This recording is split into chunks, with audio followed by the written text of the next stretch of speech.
Welcome to the Press Start podcast, Press Start Australia's weekly video game discussion podcast. I'm your host, Ewan, joined today by my fellow gamers and co-hosts, Shannon.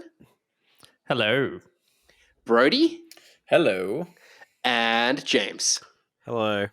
On the show today, we're going to be talking about Silent Hill Ascension, our Summer Games Fest predictions, the latest report from the Redfall devs. Let me try that again. The latest report on the Redfall devs, and have some tech time with Shannon. Not done that in a little while. But first, Shannon, you had the opportunity to speak to Ryan Smith and Brian Intihar at Insomniac about Spider-Man 2. What interesting things did you glean from that chat? Yes, I did. God, that feels like a lifetime ago now. So I think we were all left wondering like how Miles and Peter were going to sort of how that was going to work having two players, because they showed it in the mid mission, and they did confirm that like when you're in story missions that would be sort of handled for you. But it was good to hear that in the open world you will be able to switch between them freely, and there'll be missions for both of them as well. So that was probably the biggest thing to take out of it, just in terms of like how the gameplay will be with both of them playing, and just a few things, like just a lot of what we saw in the gameplay in terms of like maps and like the burrows and certain other things that they've done to push the game forward. It's exciting. Yeah. It sounds like it's going to be bigger and perhaps like a kind of bit denser this time around. That was the impression I walked away from that chat with. Yeah, there's still questions about the game in terms of like the black suit Spidey and like how that'll play into the story. Like, will you lose Peter at some point in terms of like being able to play as him? So, yeah, I'm really keen for it. Brody, when do you think we might get a release date for the game? They've been reluctant to give us a hard date yet. Yeah, it's interesting. I mean, unless they're planning a state of play to go into it, but they usually don't do those until like they're right on the doorstep anyway. So it would be weird to like hold it until like the very last minute, I guess, and then just say this is out next month. But I think what Shannon said last week, I think when we were talking about it, is right. I think they're probably just waiting to see where a lot of these other big games fall in the schedule. Like, I wouldn't be surprised if a handful of days after like this weekend's showcases that they might come out and just drop a blog post saying that it's out in September, October, November, whatever it is. So it seems like there's no shortage of games getting announced at the moment. It wasn't long after we wrapped up recording on last week's episode that we got a surprise trailer drop for Silent Hill Ascension, which was the next thing I wanted to quiz you all on. If you're unfamiliar with Silent Hill Ascension, it's an upcoming interactive experience that was announced late last year with the involvement of J.J. Abrams' Bad Robot and Behavior Interactive. So not quite a game, not quite a TV show, but something in between by the sounds and looks of things. James, I might come to you first, seeing as you're the big Silent Hill fan amongst us. How do you see this working, and are you excited for it at this point?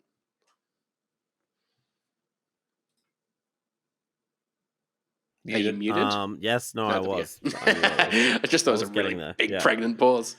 Yeah. Did you say a pregnant pause? That's a saying. Is it? Yeah, okay. I was worried that was a saying that I had butchered all of these years. Thank you for having my back, Brody. There's so many of them. Anyway. Yeah, so Ascension. I don't know. Like, I like the idea. I think the concept is really cool. I just don't know, like, Silent Hill wise. Like, I watched that trailer and it just really didn't feel like Silent Hill to me at all. Right. And like, I respect that obviously there's like, I guess, 3 different projects in the works at the moment. They're not all going to be the same. But there just didn't seem to be any DNA there. But conceptually, I think it's cool. I think it's a cool idea. Remember, like, back in the day, it was a HQ trivia when everyone would tune in at the same time. Yeah. To, like, there was something really cool about that. And having that for like a horror kind of experience where you all get to kind of, as a group, make these choices for these characters and stuff is a really cool idea. Have they said if it's going to be like, is it the end of an episode that there's like a choose your own adventure style, like a couple of options to pick from, or is there going to be stuff like throughout the episode and it's more like quick time eventy, or? I don't think they've gone into the nitty gritty of it in that way. All they've kind of said is that like the first time it happens, everybody will kind of make their choice, and that's going to be like the like canon kind of experience, and then they'll restart it from that point on for other people to experience, I guess, if you missed it or whatever, just to see how it can change. Cool. It's really like, I mean, from a technological like perspective, like to me, it's not really much more than say like a supermassive game, just with like online interactivity, almost like when Twitch plays Pokemon, you know, like with the chat, like the chat plays it. Yeah. But like I think it could work. It'll be interesting. I respect that they're doing something different. Yeah, I just watched that trailer and it just felt like a very like generic kind of horror to me, which to me was always how I felt when I watched trailers from the post Japan Silent Hill games, you know. I've heard Townfall is much more interesting and different, which is obviously the one by the people who made Untold Stories. So I'm excited to see that more, and obviously Silent Hill F looks cool too. But yeah, I think this is the one they probably should talk about first because it is the one that needs like the most explaining, almost. Yeah. And like, where do you play it? Like, is it an F? Like, do you play it on a console? Like, there's so many other questions still. Like, I don't really understand what that looks like in terms of getting everyone to tune in. And do you pay for it? Like, do you know what? Like, I don't really get how that works. Like, how do you make money off that? If this was like a Netflix thing, I think it would make so much sense. But without knowing what its delivery, I suppose, looks like at this stage, it's a little. Yeah, I'm a little on the fence about all of it. I mean, Brody, I'm curious to ask you, like being a big fan of movies, that I know you are as well. Like, are you enthused at the idea of, you know, like a bad robot, obviously helmed by J.J. Abrams? We've heard of Zack Snyder kind of working on something as well. Like, does it excite you that storytellers from other art forms, I suppose, are kind of stepping into video games and doing rather experimental things with them? Some, I guess. Like J.J. Abrams, take him or leave him. Zack Snyder probably doesn't really move the needle for anyone. But I guess like seeing these like bigger creators coming down to a medium that, you know, 20, 30 years ago would have seemed beneath them, I think is pretty exciting. Yeah. So, and it's just like with Silent Hill, I guess in this instance, it's good to see like the IP diversifying in this way. Like whether it's going to be like a Bandersnatch type sort of thing that, like, that doesn't really appeal to me necessarily, but it might get the more casual, I guess, movie watcher in, and then they'll be like, oh, what is this? If it turns out to be good, and it might get them into the games that way. So it might synergize with like Townfall and obviously the remake in that sense. So look, I think it's a good thing ultimately. The more options that gamers have to experience these IPs, I think is good, but obviously the execution still needs to be there. Yeah, I do kind of worry a little bit in this instance, being able to tune in at the exact time that they need people to, I guess, to like experience this. That's got me interested as well. Like, is it going to be like scheduled broadcasts that like happen every hour, or is it going to be like it just match makes when you're there? Because like as it is with TV, I struggle to like watch an episode when it's dropping. Like I kind of get to it. Maybe has become such a big thing. Like, yeah, exactly. I also think there's no right way to schedule this if it were to be live and one stream for the world. Like, I don't really know how. Do you do it regionally and there's like different stories in say like Asia versus Europe? Different canons and stuff. It would get very confusing. Yeah, like a Silent Hill World War or something. That's why I wondered if it needed to be like, okay, the first episode's aired, everyone's got like the week to submit their vote for like what happens at the end of the episode. It might be like that. It might be like next one, but you know, with like the Telltale games. With the Telltale games, how like you make your choices and it tells you at the end of the episode what percentage of that you are, but like it just carries it over the week maybe, and then at the or start even of if it's the next broken episode. Down into like scenes and there's a scene a day or something. I don't know. Yeah. I just think that maybe like scene a day would work because like you could sit down and binge at the end of the week, and there's still a lot of choices there. Because I feel like if it's just like one choice at the end of each episode per week or something, that's quite like boring. Like it might not vary up enough. Almost. Yeah. What were you gonna say, Sean? I was just going to say, I feel like it'll really live and die by, like James said, like, is it on Netflix, like, for free if you're a subscriber? Like, do you have to pay for this standalone? Like, I know it has the Silent Hill name, but I do feel like this is kind of not what people wanted from that franchise. So it'll be interesting to see how it shakes out. Particularly if, like, we assume this is the first of these Silent Hill projects to kind of land, then...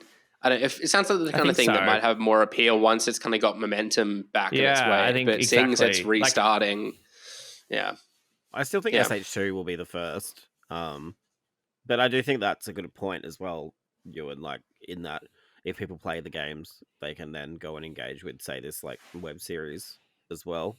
Yeah. Like it's Mind there. you, like I would say Resident Evil has a lot of momentum behind it at the moment, and sadly, like the Netflix season show didn't kind of get the eyeballs on it that they wanted to. But then Netflix is such a difficult beast that like if your show's not number 1 or 2 that week that it comes out, then you don't stand a chance of getting renewed.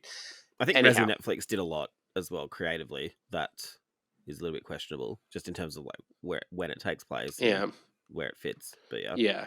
I'm still to go back and finish it. I think I only watched the first episode. I'm part of the problem, the James. end is good. Like there's like a big cool monster moment, but yeah, that's it. All right, cool. Of course, we did talk about some of the other Silent Hill games that are in the works, and perhaps we see/hear more about them at Summer Games Fest, which is where I want to head to next, because before the show, I asked you all to think about 2 predictions for the Summer Game Fest. The first being a surefire prediction that you think or you're confident will happen, and then another prediction you think there's only maybe a slim chance that it'll happen. It's a bit more of a dream announcement for you over the course of the 2-3 weeks that Summer Game Fest runs. It feels like it gets longer by the day. But Shannon, I might come to you first. Like, let's hear your first surefire prediction. We'll do the rounds on the surefire predictions, and then we'll hear dream predictions. So my surefire prediction, and I did end up going with the one I was talking about pre-show, is that Everwild, Perfect Dark, State of Decay 3, Hellblade 2, and Fable will all be missing from Xbox's showcase. Oh. We'll all drop day and date on the showcase. I thought you were going to say they would all be shown, and I was like, wow, that's a bold prediction, but maybe equally as bold that none of them will be shown. That would be unfortunate, wouldn't Brody? Yeah. Look, I think... To use that as the surefire, I think is pretty bold. I think one of them has to be there, but at least one. As for my surefire, I'm going to say that I think we're probably due another Skate dev diary. I don't think the game's going to be super far along, but I think we'll get a little bit of gameplay and maybe a little update on how it's traveling. How long has it been now for Skate? Like, I feel like we first heard about that game like years. 5... I feel like we first heard about that game like 5 years ago, and it's been nothing but like a dev diary every 2 years. Yeah, I think there's like three maybe different skateboarding games that have come out in that time, like Session and stuff that have been announced since and come out. So, but look, I think I think we'll see that maybe in some form. It blows my mind that just like so many IPs like that, like Skate, Burnout's another, just like there would be, so much excitement would happen if like literally any game carried the branding, but instead they just kind of left. I mean, I guess like Splinter Cell would be another that just left by the wayside. Doesn't make any sense to me. Anyhow, James, what's your surefire prediction? Can you go first, Ewan? Because I'm still sure.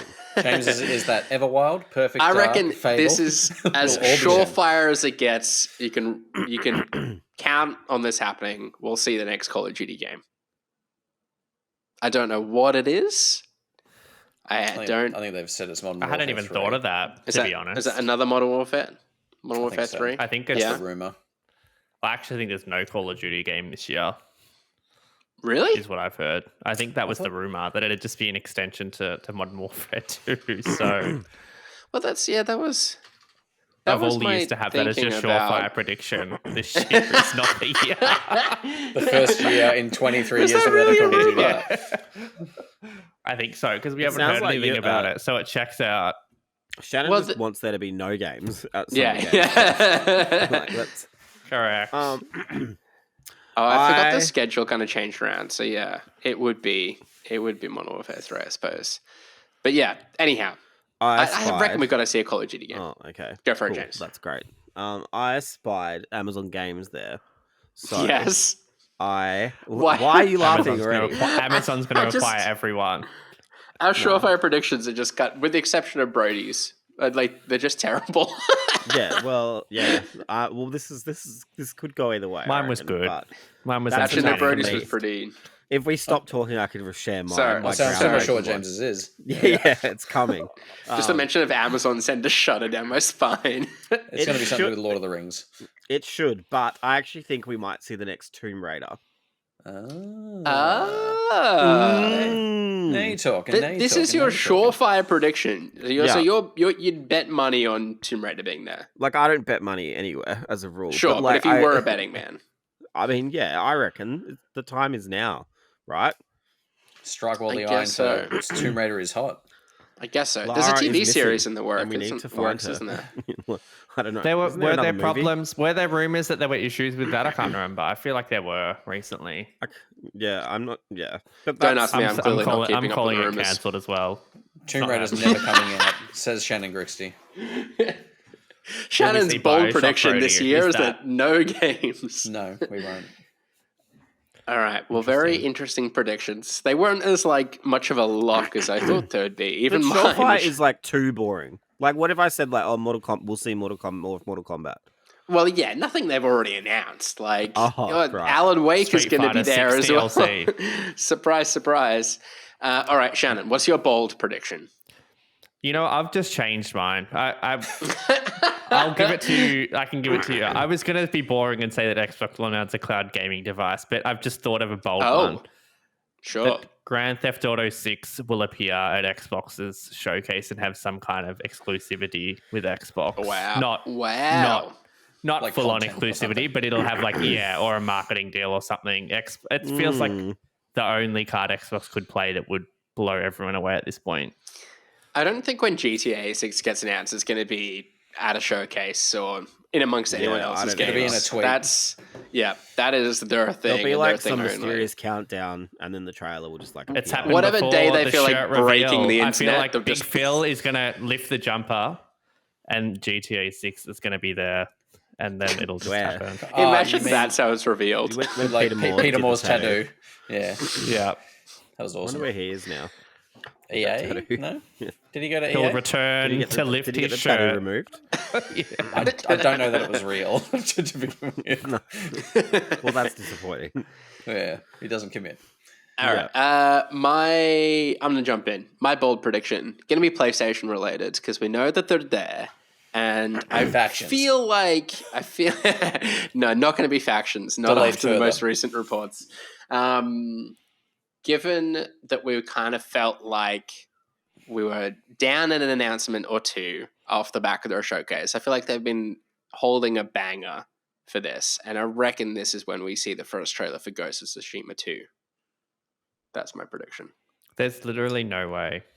There's more chance than GTA. Yeah. Why did you say no way to that? We were all thinking there had a chance at the showcase. They just had their own showcase. But why are they at Summer Games Fest? I think they're going to have They're going to have a banger. Probably in a market like Final Fantasy 16 and shit like that. I think the PlayStation showcase was. I reckon they've got something because they know there's going to be big, not just PlayStation fans watching it, just all sorts of gamers are going to have their eye on the showcase. I don't think PlayStation need to worry about eyeballs. I really don't. It'll be more Spider-Man 2 footage, I reckon. A re-reveal trailer for how much more of the game do they want to show at this point? Oh, well, you guys keep my yourselves over it, so I wouldn't broadcasted. I feel like the gameplay reveal at the showcase, as good as it was probably on the too lengthy aside. There's just a whole section of the game I'm going to know exactly how it plays out now. The time is high. Fine. The time is right, for Ms. Uncharted. It's coming. Oh, that's a good one. Is that your bold prediction? No, that's boring. It's going to be called Miss Uncharted. Sony. I like it. I'm willing to pivot and make that my prediction. It's like Miss Sony bend Miss Uncharted. There's more chance of that. I feel like at least that's a mainstream game. True. What? Then Ghost of Tsushima isn't? Uncharted. Maybe it'll be there was a movie with bloody. They're doing a Mark Ghost of Tsushima movie. Spidey. After Uncharted 4. Oh, who's in it? Is Tom Holland or Mark Wahlberg in it? I don't want to hear about it. I think it's literally the actor from the game, I'm pretty sure. Anyway. Who is it?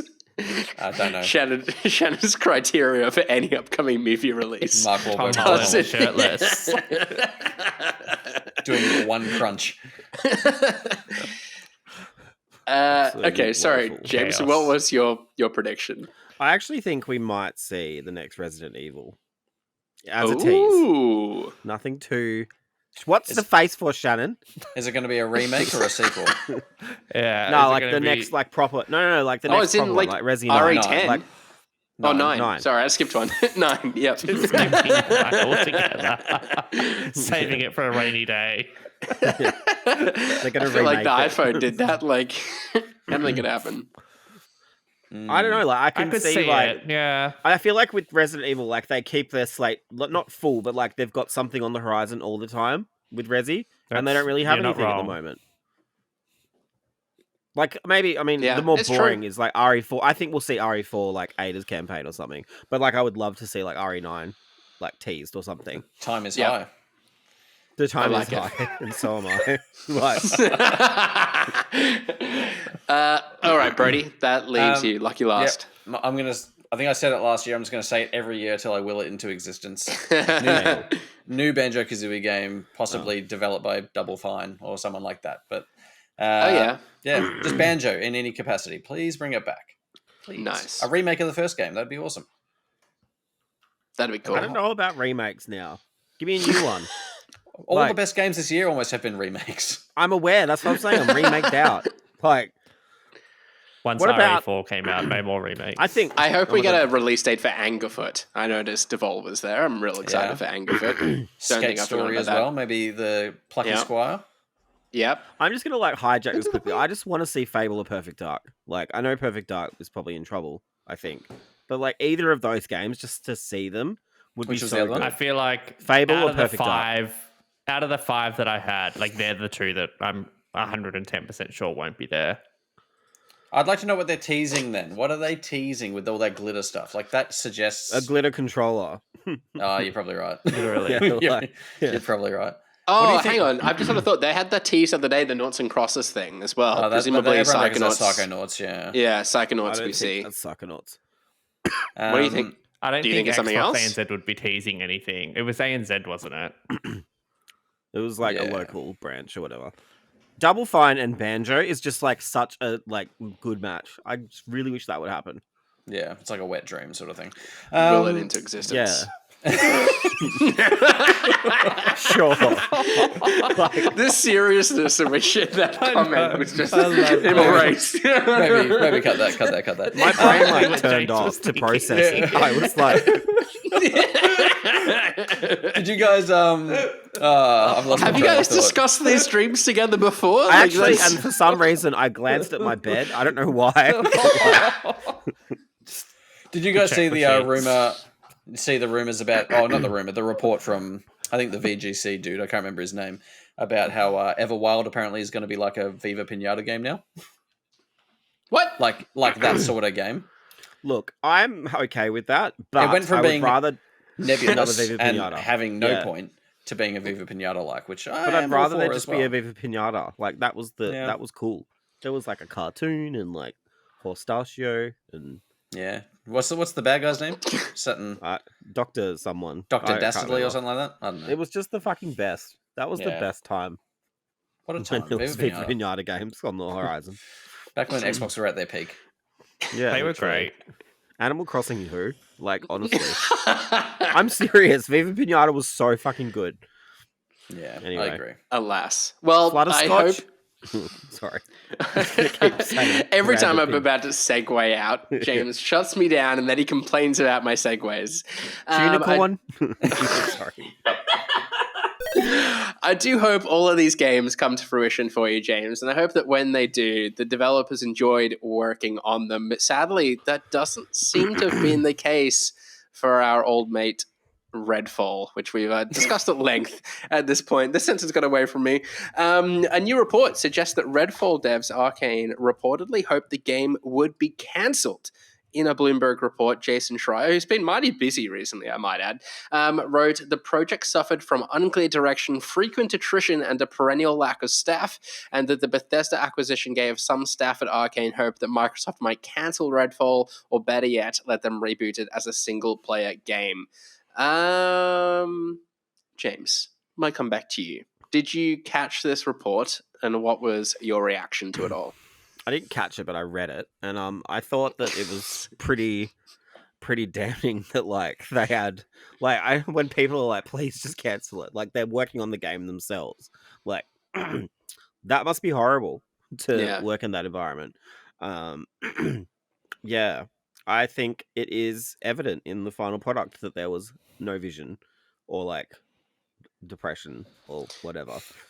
Like Both. yeah, it's not like a lack of like a lack of passion kind of coming through. I don't maybe. play it, and I think, wow, the people who were making this were really happy. Like, do you know what I mean? Like, it gives like they were limping to the finish line. It's really missing. Like they wanted us to feel what they felt. Yeah, true. Maybe that was the intent. Yeah, I read that, and there's no surprises there, and it's like kind of disappointing that of all the teams they've bought, that Arcane is the team who seems to have been. I guess it's more ZeniMax's fault though, right? Like that seems to be kind of the implication from the report. The interesting like tidbit in the report was that there was like a frustration that Xbox was just like hands off as they were. It's like they kind of wanted them to step in and go, this game ain't gonna work. Like let's change it or something. Yeah. But instead, they were kind of left to their own devices, and there was almost a frustration with that, which is like quite the opposite of what you'd expect, I guess. I don't feel like that's fair on Xbox though, because this game was in development before Xbox. Oh, I'm not putting any of the blame. No, I'm not putting any of the blame on Xbox. But like, we're always like commending the fact that Xbox don't involve themselves in what their developers work on. Okay. Whereas like, this is an inverse scenario in which they actually did want them involved in shutting it down. Yeah, it's interesting. It also like shows to me like obviously ZeniMax wanted this to happen, and a lot of you can see that in a lot of Bethesda games with say like the random Prey multiplayer DLC, and there was another game I think they had where they added multiplayer to it randomly, and you could see that kind of like vision from ZeniMax like emerging with like they're having these games to have multiplayer and recurrent spending and stuff. Sure. But it's crazy to think like in the 4 years that say this game was being made that like that like whole design type has kind of almost been stigmatized now. Like I feel like games as a service now, we all roll our eyes. Like all those Sony games they just announced, we were kind of like on, and then like Suicide Squad, obviously, like, and I think all of that's happening, and then the people who are making Redfall are like, oh, we've also got this coming. Like, like, it's funny though. Like, I'm only thinking about it now, but like any semblance of multiplayer, like from Bethesda as a publisher, doesn't seem to have panned out. Like Fallout 76, obviously very problematic at launch and thereafter. What was the cooperative Youngblood? Yeah, that's just what I was about to say. Like that fell flat, and now Redfall. Youngblood was the beginning of that. I think you could see that.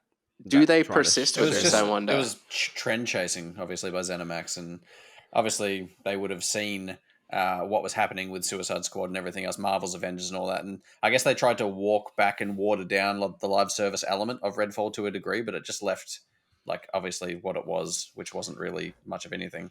Yeah, I was going to quiz you specifically there, Brody, because like you obviously reviewed the game, gave it a 65. It ultimately netted out on Metacritic at 56. So obviously critics across the board did not enjoy this game. Do you think though, like a staffing issue, is that a sufficient enough reason as to why this game ultimately fell flat? Or, perhaps we've been touching on there, actually it was a design issue from the get-go. Yeah, I mean, you would have to think ZeniMax put this strategy to work, live service games, blah, blah, blah. It got to a point in development where they realized that was no longer the thing, and it wouldn't obviously work for this game. You've obviously got the issue of none of the team, or very few of the team, were very passionate about this. To the point where you want it to get cancelled. Like that's not good. Like imagine going into work. It's heartbreaking, really. Like when you think that the team that made this game made Prey like 4 or 5 years before, and that game was phenomenal, and then they had a turnover of 70% of their staff. So like that team is no longer developing games. And for what? For Redfall? It seems it's just a huge shame to me. So I think the report does explain like a lot of it. Like if you're not passionate about what you're doing, the results aren't going to be there, and the results weren't there for Redfall. So just a big shame.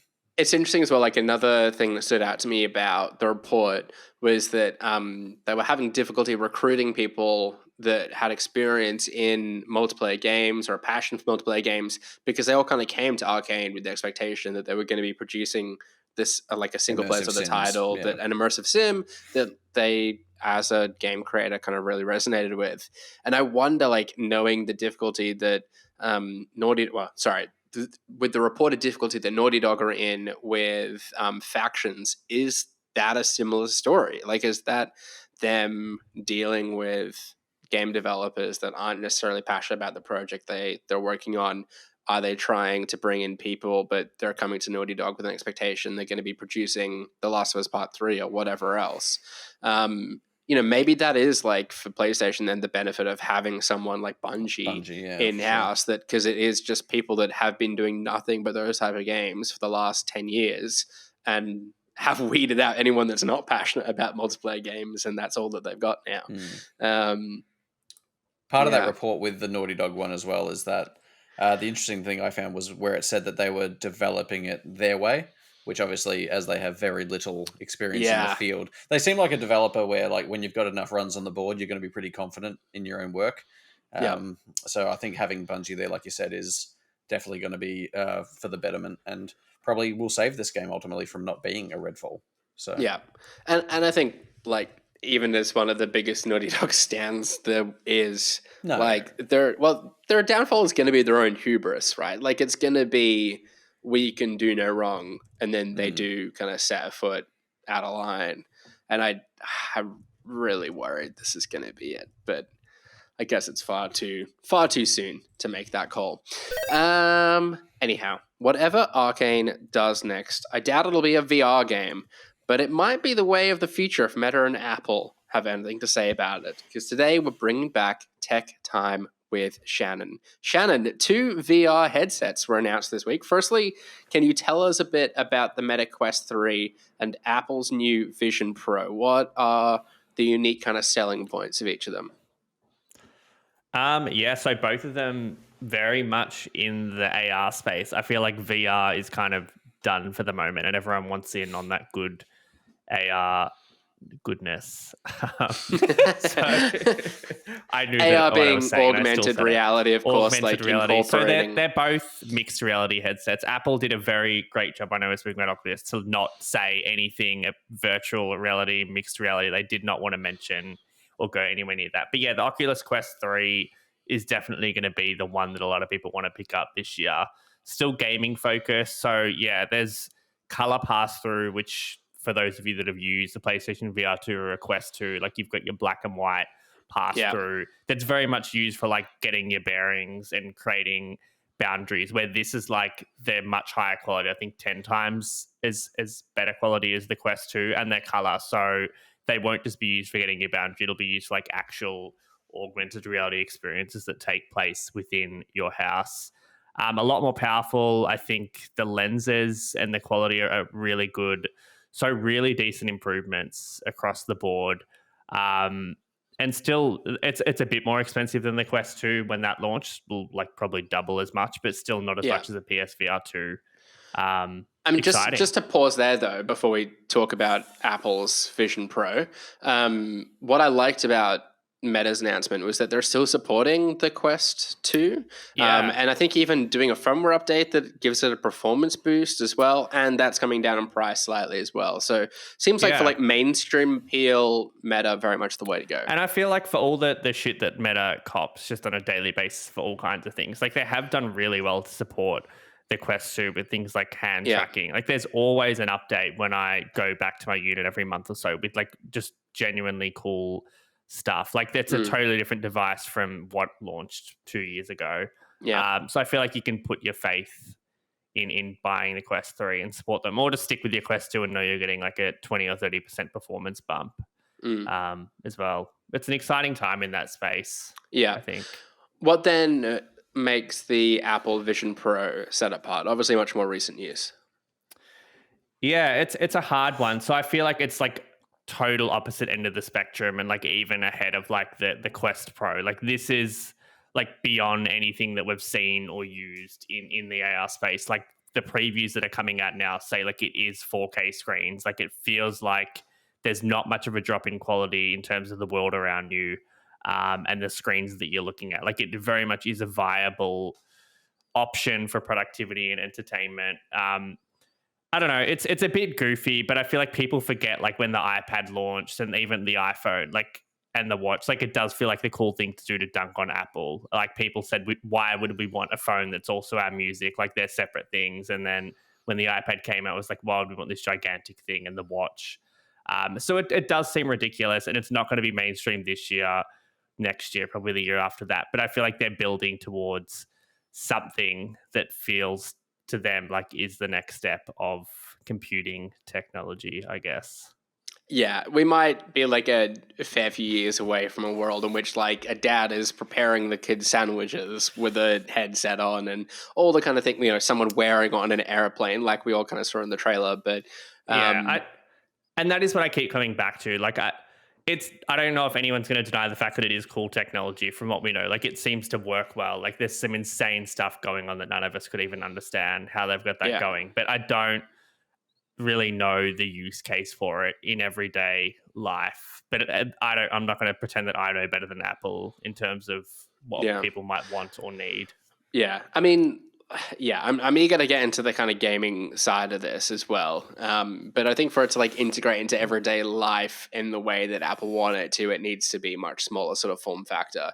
That being said, though, to touch onto the gaming side of it, the Vision Pro, like, did you see any kind of? I don't know if it really featured much. I haven't done the deep dive in it yet, but is gaming an application on there as well? I think it's going to run iPad games from Apple Arcade. I think they said 100 at launch. So like NBA, your SpongeBob's, there's good games on Apple Arcade, but I feel like it's going to be iPad games. It's going to be more about playing it on like a 100-inch screen in front of you. Like, it's not going to be about like these 3D worlds in the headset. Like, it's more about putting yourself in a theater and playing it on a big screen. Which again, it's like, would you rather do that, or would you rather just buy like an 85-inch TV and play it on the TV? Like, that's where it comes back to. Like, I'm sure it is really cool, but even from a gaming point of view, like, is it going to be better than playing it on a TV? And I don't see how it could be, unless you're on a plane or something like that, like you mentioned. Like, then it would be cool to just be sitting in a theater virtually. Obviously, in the case of the Meta Quest 3, though, the announcement sort of coincided with a gaming showcase where they demoed a bunch of games, showed off a bunch of trailers. Brody and James, to loop you into this conversation, Brody, I seem to recall you buying a Quest, James. I'm not sure if you've got one. Has it? Is it gathering dust? Is it, Brody? Is that what the scoff was? You've got a Quest 1, don't you, Brody? Yeah. Under your desk. There it is. Wow. Covered in dust. Drop that. Did you watch any of the trailers? Did anything take your fancy? No. As soon as you started to throw to me, I'm scrambling to try and find the article. What do we got here? We got Assassin's Creed Nexus. That's exciting. I actually did see the Bulletstorm trailer, and I was like, Random. It was random. Yeah, definitely random. The Stranger Things game. Yeah, look, scrolling through it now, there's not boatloads there. That is buttering my bread. So no. I wondered if Shannon was going to get around Racket Club. That kind of caught my eye as a potential Shannon hit. There's a few good tennis games. I don't know. It just doesn't feel like it's progressed at all for me, like from what we were playing on them 5 years ago. And I think that's the biggest issue. Yeah, we're not seeing like the heavy hitters yet, unfortunately. But hopefully with like all this new tech coming out and more people buying them, even like another price cut on the Quest 2, like maybe we start to see more kind of development and investment in this space. I'm kind of particularly interested in the moment because I've used my Oculus more in the last month than I have like in the entire time having it, playing specifically Walkabout mini golf. And with how strong an experience that is, I'm pleased to see getting another update as part of this showcase. Like, it just kind of reminded me of the potential of VR, and I hope that we continue to see more games. I will say, are built for the platform.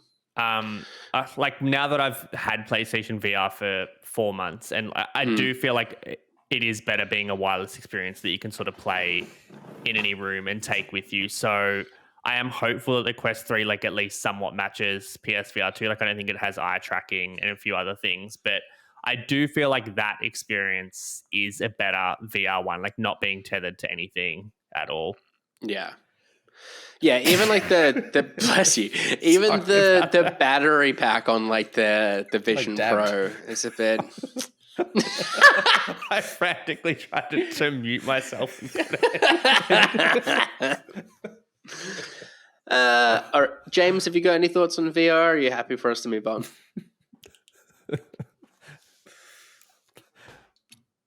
No, just shaking your head. Okay.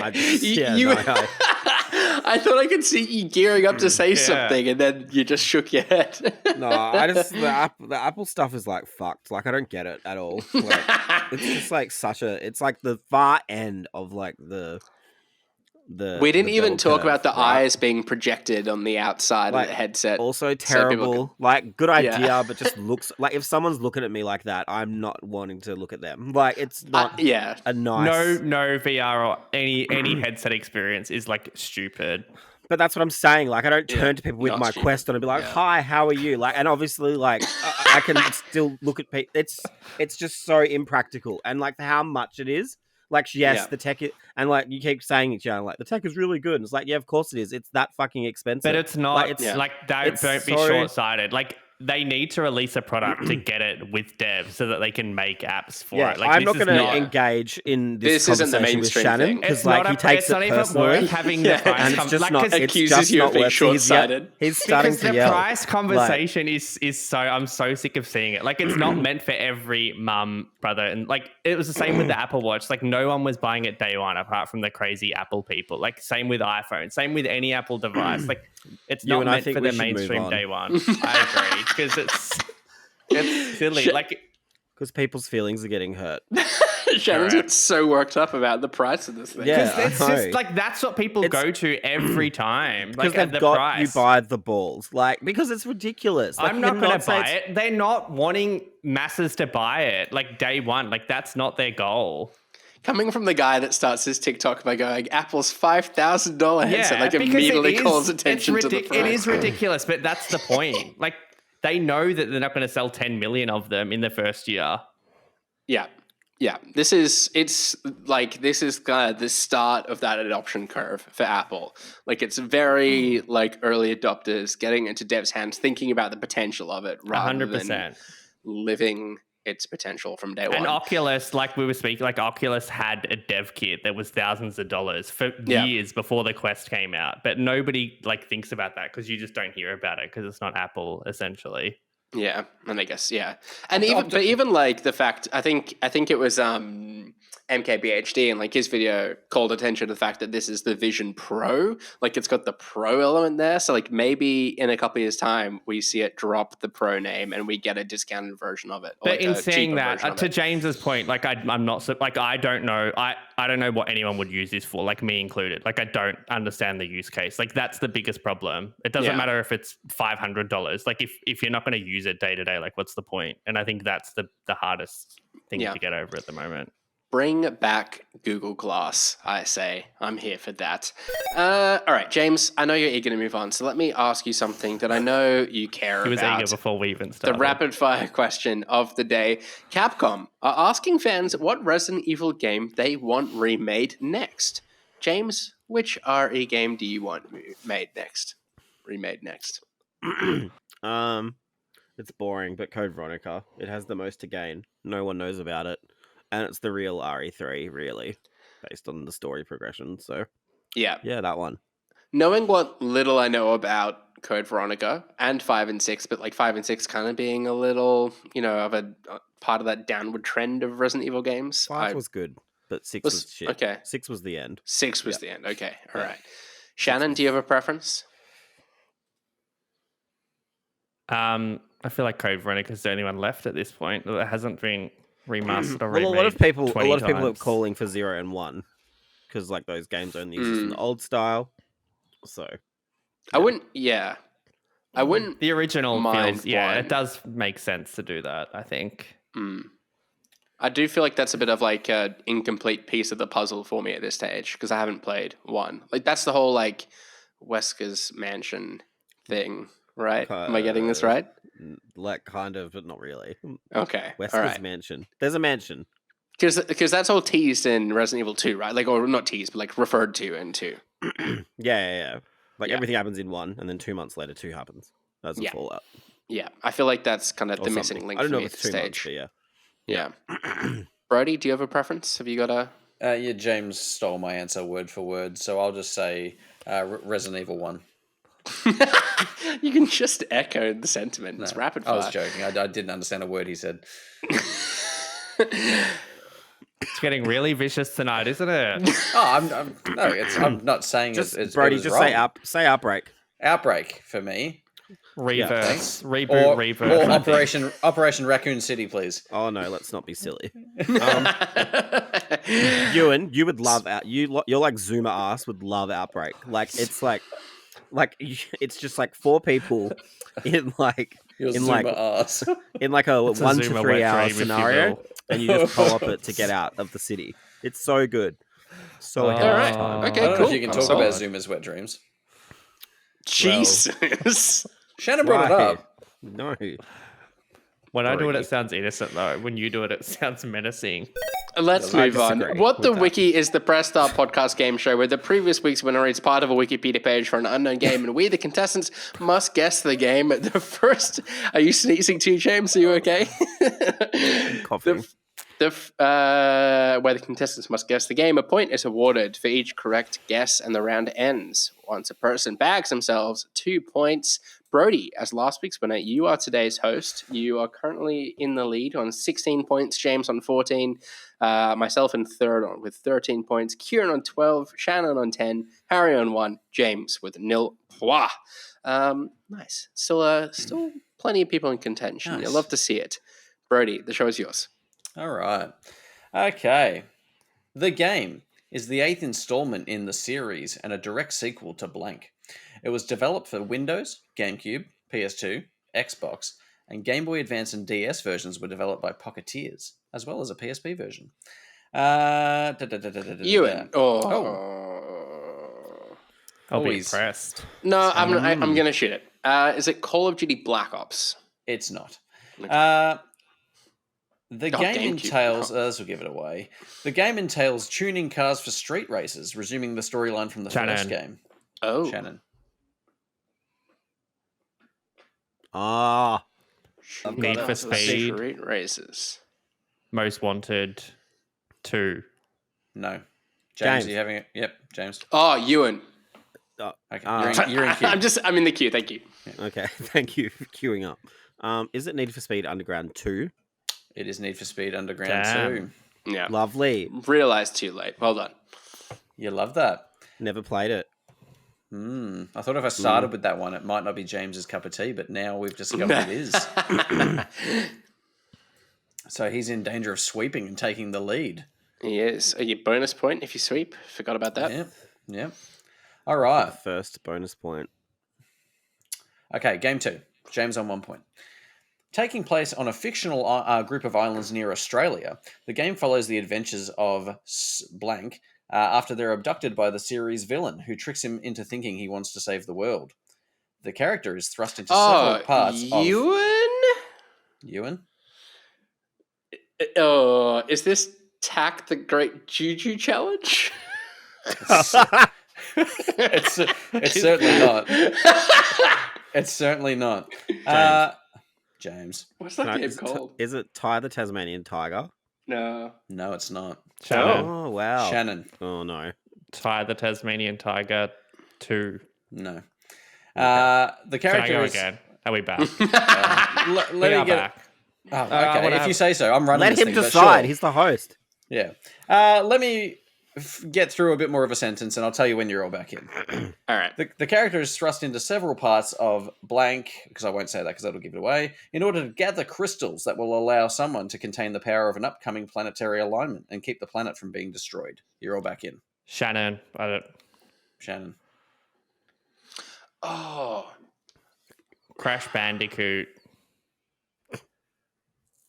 Warped.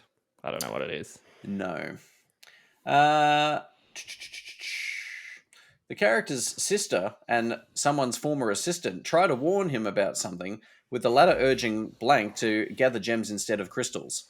The game is a platform game in which the player character is the titular character. Ewan. Okay. Is this Crash Bandicoot 2 Cortex Strikes Back? It is. It Right. is Crash Bandicoot 2. Well done. Thank goodness. Sorry, that first paragraph was just fucking wild. I was thrown right off. I was thrown by Australia. That fucked me up. Yeah. Does anyone remember Attack of the Great Juju Challenge? Oh, yeah. I remember Attack and the Power of Juju. The Power of Juju, that's right. There was one about a challenge, though. Was there a sequel? The challenge was Did I combine them both? I think. Yeah, you're not wrong. All right. Sorry, continue. All right, so James on 1, Ewan on 1, Shannon nil point. Sent me a little message on the side. Love. Okay. Bonus blocked me. This game was called the underdog darling of the indie game scene during its high profile and protracted 5-year development cycle. The game's designer and founder of said developer gained celebrity status for his outspoken public persona and his prominence in the James. James. It could be one of two, and now I'm scared. Is it Fez? It is Fez. Yay! Well done, James. Fez. I was like, maybe it's Braid, but I was. True. Yeah. Well done, James. You've equaled Brody up on 16 points. The lead swapping between the two of you at the moment. Well, it's kind of like Brody stretching, James catching up. But yeah, anyhow, it's exciting. Oh. We love it. Just for the with audio listeners. I was waving my hand about everywhere. With that, let's bring an end to what was this week's episode of the Press Start podcast. Subscribe to us on Listener or the podcast service of your choice. Follow us at pressstart.au and visit the site at pressstart.com.au. We've been joined today by Shannon.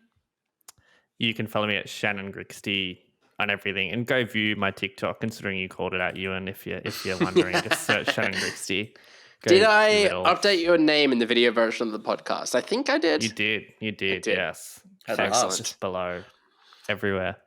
Also joining us today, it was Brody. Yeah, you can follow me on most things at Brody_DG.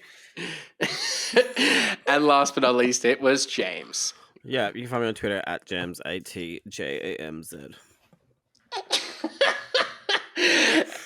Shannon and Brody are like pretending like they're on a screen right now and like pointing at each other and everything. It's very We cringe. literally are on a screen. Yeah. But I imagined you were thinking ahead to the YouTube version. And Yeah. You're going to have to put me on that side now. Well, yeah, I know. I can mess it up. I've been your host, Ewan Roxburgh. You can follow me on Twitter at Ewan_Roxburgh. Thanks again for tuning in. And until next time, happy gaming. Bye. Bye.